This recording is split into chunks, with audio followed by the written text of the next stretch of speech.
Live from the Century 21 Showtime studio in LaSalle, Ontario. You're listening to the Nick and Joe Show, where we talk about the people, places, and faces of our community. It's showtime. Welcome back, everyone. Again, what a great introduction. My name is Nick Monteleone, one of your hosts for the Nick and Joe Show. I'm in the room with a lot of great people, fun people, and we're excited to have a great show with you today. Our sponsor for the day is Joe Balsamo, investment advisor with Manulife Securities, investing in your future. Dad, why don't you introduce who is in this room and introduce yourself? We have an exciting group. You may not know our special guest, but after today, you're going to want to know this person. All right. Of course, Charlie, welcome back, Charlie. Thank you, Joe. Always a natural. And Charlie didn't want to miss this one. Okay, then, we'll lead to it. But today, our special guest is Tish Harcus, Canadian Club brand ambassador. And I'm going to just give a little bio here before we let you carry on here, Trish. Whiskey Magazine called her the lady behind the bottle. And there was a sign that said, Whiskey Gal. And then, of course, Whiskey Cask, the Queen of Canadian Whiskey. And then, of course, many of us know Tish here as just an ambassador to CC, always involved in charities, events, wherever you go, wherever there's CC, wherever there's whiskey, wherever there's Charlie and I, there is Tish. So, Tish, welcome to our podcast here at Showtime Podcast Studio. And listen, I also noticed that you got 3 bottles. We're going to be getting into this questions here, but welcome to our show. Thank you very much, Joe. Thank you for the invite. I'm very happy to be here. Of course, I'm always ready to talk about Canadian Club Whisky, so this is the highlight of the day so far. So thank you for having me. No problem. And anyways, I'm going to start off with something that I've learned. You were born in rum country. Yes. In rum country. Yes. So I'm the youngest of 3 girls, and Cape Breton Island is home. And so we did move. Growing up, my first few years was in Northern Ontario, but always wanted to go back and continue to go back every year, with the exception of this year, because all my relatives are back there. So it kind of fell into place, even though it was rum country out there. You're right, that goes back to the 1600s, and the term rum runners and all that kind of stuff happened back then. We were trading, or the men were trading codfish, salted codfish, bring it down the Atlantic coast to the Caribbean, and they would trade the fish for rum, come back up. So this is why rum is so popular on the east coast of Canada and parts of the U.S. But everybody had a bottle of Canadian Club in their cupboard. Even though it was rum country, people were drinking Canadian Club back then because that was the one. That was the Canadian whiskey. Geez, trading fish for rum. I'm in. That's my kind of deal. Somebody got the short end of the stick on that one. That's what I said. Yeah, exactly. And she mentioned rum runners. Yeah. We have a lot of relatives. Yeah, that's right. Usually when I get into your Canadian Club, that's when I start trading stuff. I'm making money and not just giving it away. You got it. Next time I come to your house, I'm bringing a fish with me. Anyways, it's the holiday season, and of course, we always say there's a special drink that comes out every year, and so forth. What is the holiday season drink this year? Well, I have to tout the Canadian Club Chronicles collection. We just released the Canadian Club 43-year-old. Of course, we're breaking our own record every single year as being the oldest Canadian whiskey ever launched. This one here, just when I thought, 40 was the knockout, 41 was over the top, 42 was the best thing ever. Here we come with 43. Absolutely incredible. So we just keep knocking it out of the ballpark. This one here is served neat. It's all about spices and a little bit of cinnamon, nutmeg, cloves, burnt sugar. It's just perfect for this time of the year. Sitting around the fire or just enjoying it neat with friends. Of course, we always have our good old Canadian Club Manhattan. That's a very, very oh, I know Stop we've right had there. we've had a few, Stop Joe. right there. Stop talking dirty, baby. It's working. Okay. Now that you talked 43, because I had 40, 41, I must have been out with the 42 because I don't remember it. But you're 43. We can fix that. Okay, but you know, Manhattans. Charlie and I, we absolutely love Charlie. Yeah, that certainly has always been for many, many years our go-to drink after supper or at a cocktail party, or you just want to relax and have a cigar. That's our drink of choice. Is a wonderful Manhattan. That it was Winston Churchill's mother, and back in the late 1800s, and they were in a big event at downtown New York, Manhattan, and his mother said, "Look, I love club whiskey." We were still known as club whiskey at that point, but she said it's really hot, so put something a little sweet in there. And so the bartender, there was an event of about 250 people, and he put a little bit of sweet vermouth in there, and then he put a little couple of bitters in there. And added some cherry juice, right? Maraschino cherries. She loved it, and that's what she drank all night. And then a few more people started drinking it at this same event. And then after that event happened, and that hot July night, they started saying, what was that cocktail we were having in Manhattan that night with Winston Churchill's mother? That's where the original Canadian Club Manhattan, and it was made with Canadian Club Whisky. Of course, it was known as Club Whisky back then. It wasn't Canadian Club yet. And that's the story behind the Manhattan. Wow. So that's my... Isn't that neat? Yeah. There's so much. There's some history there. Yeah. Oh, yeah. I tell you. You know, and Charlie and I should have been actually ambassadors as well. Because I can tell you a story. We were in Florida one year on a golf trip. Yes. And of course, we had a Manhattan. Yes. And then we had a few more. Yes. And at the end of the night, the bartender comes up to us and says, guys, I've been bartending for 20 years. I've never seen guys drink so many Manhattans in my life. And of course, they were CC. So, anyways. It's a great cocktail. Yeah, That's my it was go-to. great. It was great. Is that your drink too? Oh, yeah. Yeah. Yeah, for sure. Yeah. When I do, Joe had mentioned earlier that, I do a lot of sponsor events. Well, again, pre-COVID, but for years I've been doing sponsorship bars, and it's always the CC Manhattan bar.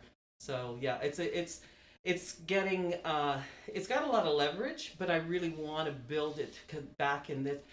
No fruity umbrellas, none of that stuff. Yeah. Just good old fashioned cocktails. So Love it. Tish, I got to ask you, and you just alluded to it there, that you've been doing these events for years and years and years. And I can vouch for that because I did them. Joe's done them for years. There wasn't an event that we weren't at. A fundraiser, a social function within our community. yeah, You are always there. yeah. How many years have you been doing this, and how many years have you been the face for Canadian Club? I know Dan Tullio at one time was Yes. your partner in crime, Right. and he since has retired. But how long have you been at this, Tish? I've been with them 32 years. Wow. Yeah, I've been with Canadian Congratulations. Club. Thank you. That's a lot of whiskey. Yeah. It's I started there and back in the late 80s, and never looked back. I bounced around a little bit in Walkerville, and then found this role, and yes, of course, working with Dan. I met him in my early part of my career, and then they somehow, with all those people in Walkerville, threw the two of us together. And that was mayhem in itself, but but we rocked it, and so when he retired a few years, he was more the U.S. and I was more Canada. But now we're putting this year the company is putting a lot more focus into the brand, so that it's going more. It is global. It's the largest Canadian whiskey distributed around the world. So we're going global again, and so that's a really, really good thing. But yeah, Good for you. Yeah, thank you. You know, I always often wondered, and I said, oh my goodness, when will this lady tire of her kind of commitment to our community, and certainly your commitment to Canadian Club, because you have always been there for so many years, out front and center, and doing such a marvelous job for Canadian Club. They're blessed to have you. Thank you very, very much. Yeah, it's literally, you know, when things, we've had a couple of bumps on the road the last few years. You know, the Grand Center's closed, and that was a hit. And so, you know, I know I'm going to divulge this. I'll go in there sometimes. I go in once or twice a week into the building, even though it's closed, just to make sure no pipes are leaking and things like that. I mean, it's an old building. It's a copy of a palace in Florence, Italy, built in 1894. So somebody has to keep it up, right? And I'll go in and I'll say, good morning, Hiram. And I think to myself, if anybody was with me, they'd think, holy cow, this lady's lost. She's already been to the taste testing. 8:30 in the morning. You know how many times people have said, Tish, how much CC did you have in your coffee this morning? That's great. Yeah, thank you for your kind words. But I'm not ready to hang it up. No way. I want to make sure I want to go out when this brand is doing back on top again. Good for you. The way it deserves to be. When you enjoy what you do, it's easy to stick around and keep going, right? Exactly. So, so Tish, you know, knowing that you and Tulio traveled a lot, you did a lot of events. Times have changed now. Yes. And the world has changed. Yet they say liquor sales have gone up. That's okay. And I hope that CC is taking advantage of the situation. But how has your world changed in comparison to a year ago, 2 years ago?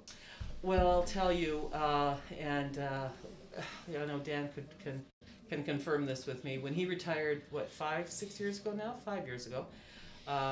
You know, it's a hard job when you're on the road constantly. You get tired of the airports and the airplanes, and I know everybody thinks wow, wow, wow. What I love about the travel was the people, not the airports, not the airplanes, but I love to get to the people. And of course, I'm bringing this beautiful whiskey with me, right? The whole portfolio. So I miss the people. I don't miss the travel, but I kind of, you know, I've been very busy. About 6 weeks after everything just kind of shut down, the world shut down, March there this year, this virtual training started. So now I have like a call on Thursday night with BC to launch the 43-year-old. And that's at 10 to 11 o'clock my time, which is 7 to 8 their time. So people will go, are you crazy? Like, you're going to get on the 10 o'clock at night? It's about Canadian Club. Of course I'm going to get on the phone. I don't care if it's 2 o'clock in the morning. Yeah. I want to talk about CC, and I'm there to do it. So my world has changed a bit, like everybody else's, but it's okay. It's okay. And the brand is doing very, very well. Fabulous.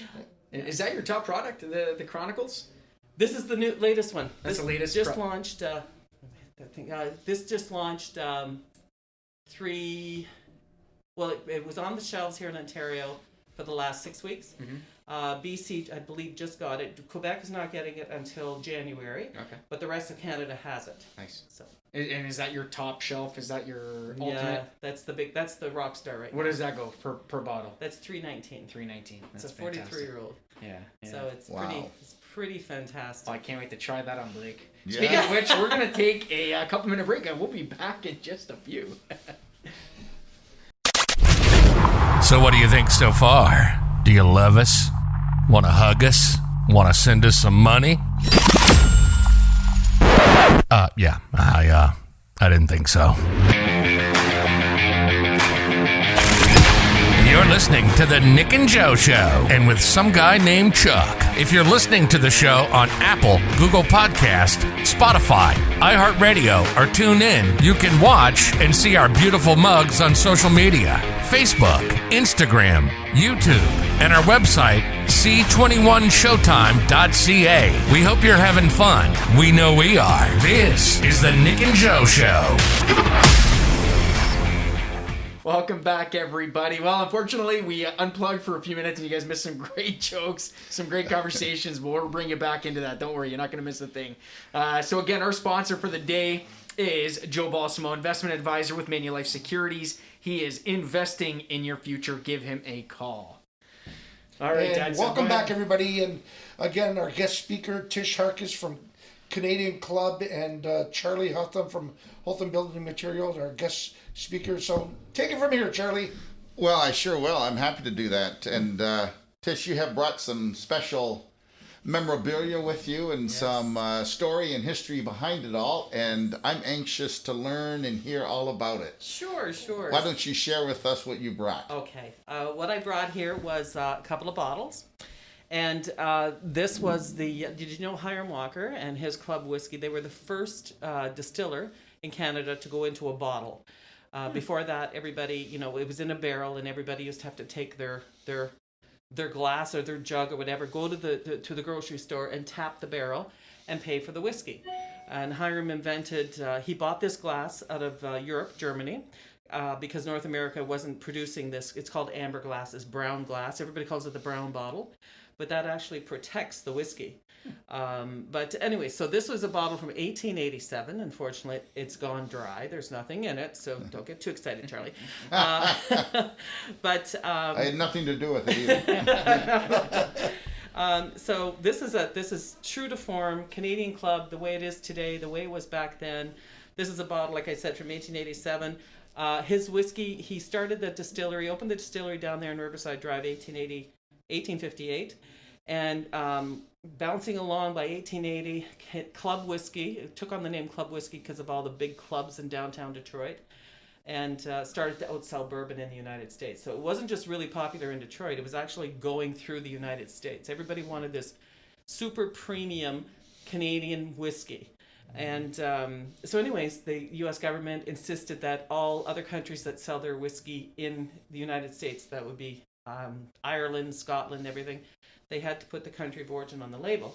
So Hiram Walker just didn't say Club Whisky, product of Canada. He built the country name right into the brand. So 1882, the name Canadian Club was born. Okay, so everybody's sailing along. Here's the bottle that we all know, long neck, right? And then 1920, Prohibition hits the U.S. And you know where we're at. We're a mile away from the U.S. border. So they start shipping. We had the act here. We had Prohibition here in Canada around 1915, 1914, 1915. The Canadians said that's a really dumb law. We love our whiskey, and so it didn't last long. It lasted less than a year. They canceled it. So when it did hit the United States, and Hiram, in his lifetime, he predicted it was going to happen. He knew way back in 1850 that Prohibition was going to happen. This is how much of a visionary this man was, which is why he built over here in Canada, although he was from the United States, so he'd make the trip back and forth every day. So anyways, when Prohibition happened, we were shipping 1,000, 1,200 cases a day from our dock into downtown Detroit.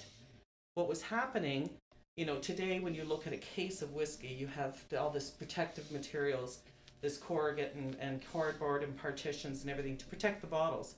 Because you figure they're glass, and if they bang up against one another, they're going to break. And this was a problem. By 1922, 2 years into Prohibition, this was a major problem. They were losing customers. So the second bottle I brought here today, this is from the Prohibition era. It's called the Gate bottle. And on the back of it, to add weight to the bottle, they etched the gates that's in front of the Canadian Club building down there, the historic building. So that's back there. Short in the neck, you cannot break this bottle. You can throw it up against a wall, the bottle will break, the neck won't snap off. So that was a huge success for them. This bottle came in different sizes, and before the term bootlegger, everybody was known as a rum runner. We talked about that back in the 1600s. Well, this bottle came in a 250 ml, a 375, so it was different sizes. And because it's concave in the back, they built it like this so that in the case they would hug one another and they wouldn't move and they wouldn't break. Okay? But also these sizes would slip inside a gentleman's jacket pocket, slip inside his trouser pocket, and slip inside his boot and hug his leg. So the term bootlegger came from this bottle. Oh, be doggone. And it happened right here. I love this history lesson. Right here, Canadian Club. Yeah, so Yeah, this is a good old bottle. This came out of the archives down at the distillery. I have a collection down there. And of course, the history says there's a lot of bottles at the bottom of the Detroit River. Yes, yes. I talked to a photographer.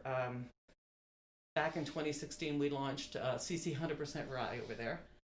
And this gentleman came up to me, and he was kind of the cameraman for the night. And he came up to me, and he was a diver. You know, it's illegal for you to dive now in the Detroit River. You can't do that anymore. But back in the early 80s, this guy went down right in front of our distillery, went down, and he found a truck, kind of half an old truck.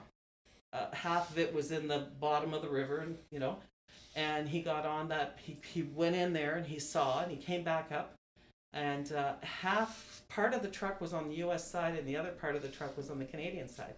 So before he could take anything, he had to get approval from both sides. So he got the approval to take whatever was on that boat, which was 3,000 gate bottles of Canadian Club Whisky. God. And he got all of that up. There were all these bottles here, and then he wanted the truck, and the U.S. side said no. The Canadian side said sure. I mean, it's a truck. You can't use it now. So I understand the truck is still down there. I said to him, "What did you do with all the bottles?" He said, "Well, a lot of them, you know, were given away. He gave them to museums. He gave them to family. He drank some. Yeah, that was so there's still more. That was just one truck that broke through the ice. So Tish, those bottles that have been on the bottom of the Detroit River for so long, is the whiskey still good? Yeah. Now, the thing to keep whiskey good, and you'll see this, you know, if you go into a liquor store, an LCBO here in Windsor every day, you'll see that, you know, those big 3-liter bottles. They don't keep them in the same spot. If you keep whiskey in a bright, so where the sun hits it every day, the whiskey will go bad. And that was one of the reasons Hiram chose this dark brown glass. So it'll allow less light to come in to ruin the whiskey. If the whiskey's in a cool, dark spot, it'll remain good. The cork, unfortunately, back in the 1800s, sometimes that cork would fail, which is why there's no whiskey left in the 1886 bottle here. But yes, the whiskey will remain good, and that whiskey was the bottom of the river. So, you know, even though it was only 15, 20 feet deep, it's cold down there, and it's dark, so the whiskey was all perfect environment. Wow. Perfect. There's a science between our madness now when we're sitting around the pool. Before it goes bad in the sun, we make sure that we finish those bottles. I like the story. We've never had that problem. I love the story. Of course, adding to the story, the history, Al Capone used to come by and back and forth as well. Oh, he was our number one customer, actually. And now, is there a tunnel underneath that led? Yeah. Well, wow. that was way before Prohibition. Okay. So Hiram again lived in downtown Detroit. And so he had to make the trip every day. But he also saw, well, this is why this truck we were talking about previously broke through the ice and went and sunk to the bottom. So he saw that. He owned all the property in downtown Detroit right across from our distillery, as well as owning all this property here in Walkerville. And so who was going to stop this guy? He owned all this property, and this is back in the 1890s. He built a little personal tunnel that if he saw ice on the river, he wouldn't take a chance. He'd go through his own personal tunnel to go home every day. Come into work and go home every day. Under the river? It sat on the bed of the river. He had his own tunnel. That I did not know. Oh, there's a lot of tunnels. Yes. There's a lot of tunnels under there. Is there? Yes. Yeah. But they say Al Capone had a direct Yeah. tunnel. Amazing. He There's was, so much history. He came to us. He's the one that insisted on the Speakeasy, the CC Speakeasy, because before that was Hiram Walker's private wine cellar. Although Hiram made spirits, he also liked fine wines from around the world. So that room downstairs, Joe, you know, you sat at the table with me.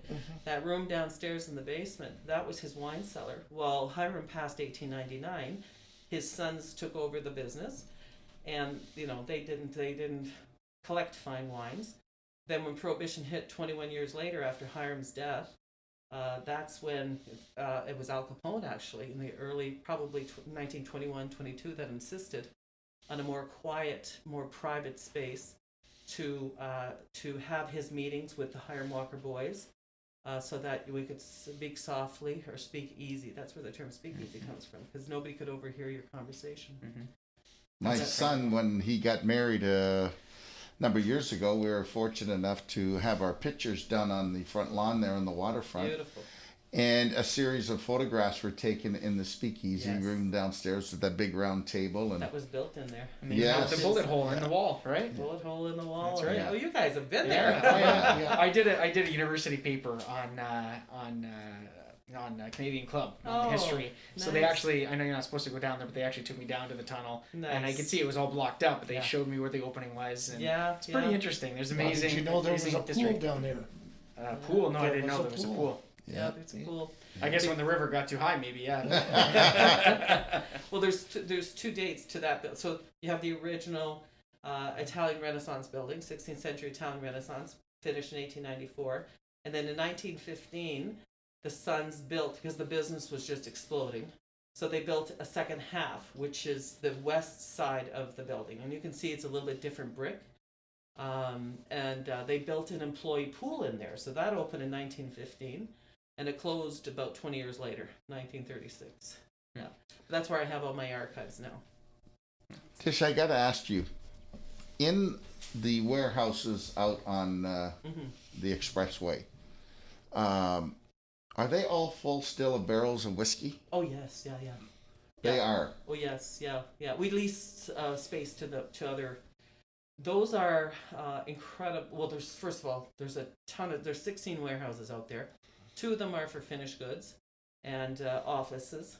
So 14 aging warehouses.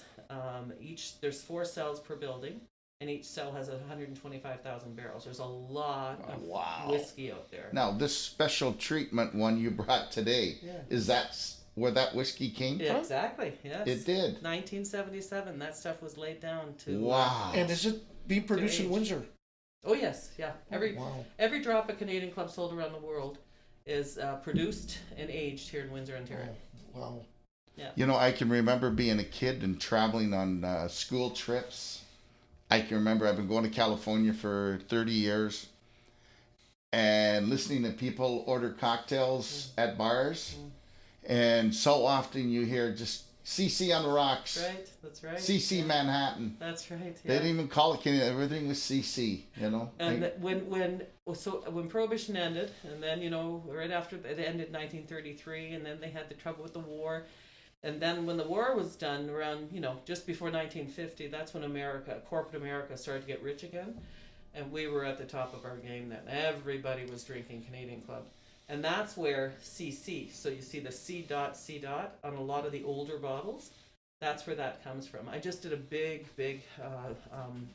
2-day interview with a company from the UK about Canadian Club's DNA.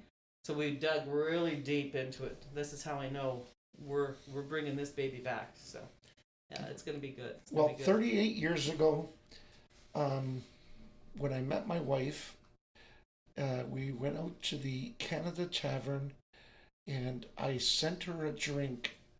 And everybody could remember here, Nick, you're too young, but it was the old highball. Yeah. CC and 7-Up. Yes, Yeah. that's And right. of course, 38 years later, it still works. It had a great potion to it. What still works, Joe? The booze? The drink? If you have too much of it, it doesn't work anymore. That's why we're working on 41 right now, 43.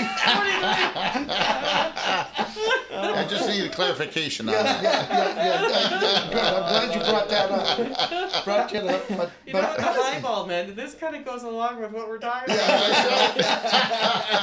The old trains. Well, the first mini, the little minis? yes. Hiram Walker made those for the trains back in the 1880s. Okay. And when the train would take off and then the arm would go up and that ball on the top of the arm, that meant the bar opens. It was time. Because the ball went high. Oh my God. So kind of. The highball. I didn't know that.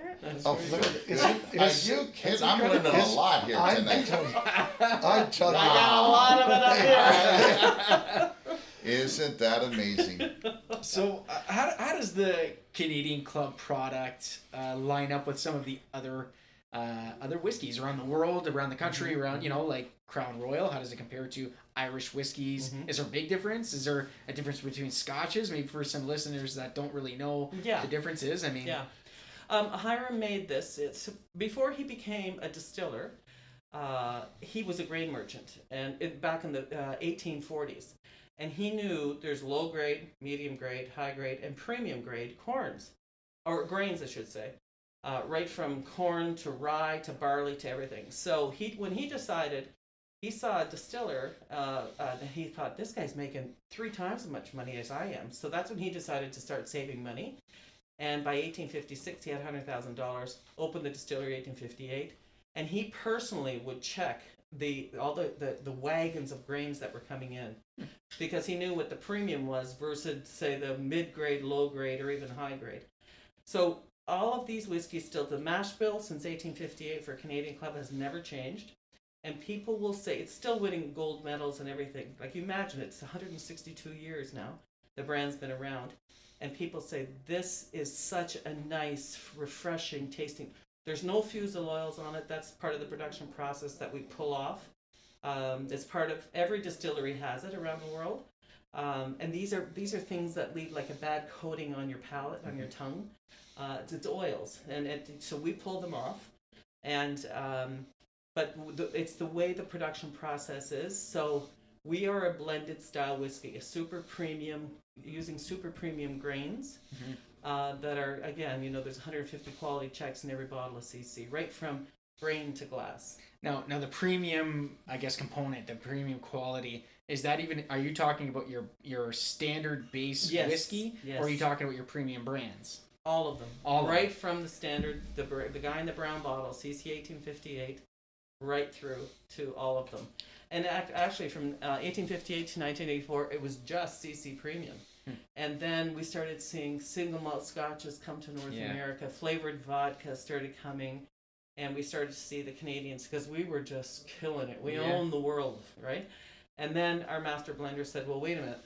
We're going to stop this. You know, we gotta start adding. We got to build a portfolio, and so that's when he launched in 1984 Classic 12, CC Classic 12. I think that's one of your favorites, right, Joe? Yes, it is. And it's a beautiful style. Same 4 grains, super premium grains. More barley malt in that one, and aged 12 years. So that's a super premium. That again, now it's global. Used to be just North America, but now it's global, doing very, very well. That's great. And then we just keep adding to the portfolio. So, but these Chronicles things is just, wow, set us on fire. Yeah, so wonderful. Tish, I want to just say thank you. We can talk here for hours. It's such a great topic. We're great students of it. You know what? I'm going to end it like this. I don't believe a word you said, unless I think we need to taste to see if what you said was true, Charlie. I think it's only fitting. You know, because good grain, good whiskey. Tish, thank you. You're welcome. Thank you. Have a wonderful Christmas. Thank you. Please stay healthy and safe. And everyone, thank you for our show today at the Showtime podcast studio. And we're off. If you'd like to be a guest on our show, email us at joe@c21showtime.ca.